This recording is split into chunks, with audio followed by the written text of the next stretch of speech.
What force, what figure in your life has inspired you to connect yourself to causes like this? Well, sadly, I mean, cancer is probably my main focus in terms of charities because my mother, the great Kate McGarrigle, Canadian legend, passed away from sarcoma about 4 years ago, and which is a very rare form of cancer. And both my sister Martha and my husband Jorn here, we went through the ringer, and we're still, experiencing, what it means to lose a loved one. And so we started the Kate McGarrigle Foundation for Sarcoma Research. So we have our own charity as well. And and it's really become the top of the list for me in terms of things to help. And so I'm very, very happy to be here, and sad too, but mostly excited to join into the fight.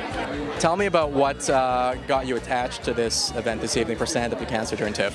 I just feel it's a really important cause, and I'm really proud of TIFF for shedding light on and shining a light on it. And cancer is sort of the disease that seems to unify all of us in a way. We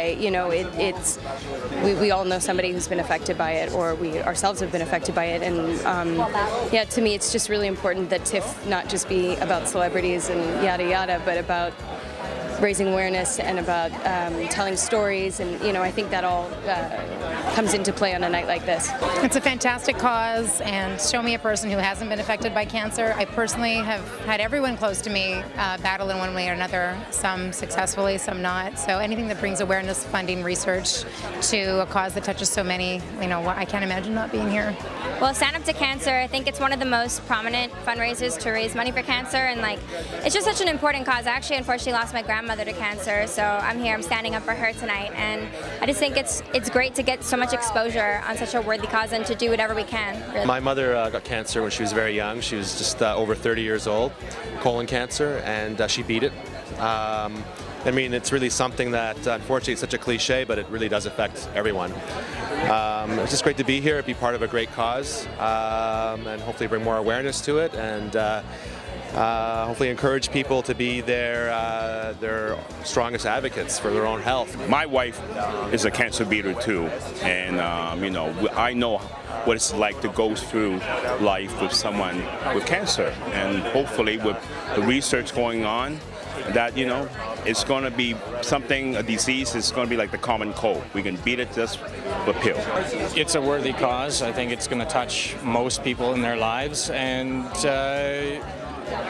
every day getting closer, and hopefully one day we won't need a stand up for cancer. Well, it'll be something else, but until that day comes, every little bit counts. I come from a family that has been deeply affected by cancer. Supporting Stand Up to Cancer. So that this organization exists in the first place and has done what it's done, but that it's now coming together on both sides of the border for a big event like this means a lot to me personally. Everybody has a story. Everybody has a friend or a family member. I have family members and friends who have either died of cancer or experienced cancer in some way, and you never think it's going to happen to you until it does. Cancer is still the #1 leading cause of death, and having grown up hearing about the fight against cancer my entire life, I was taken aback by that, to hear that it's still the #1 leading cause of death.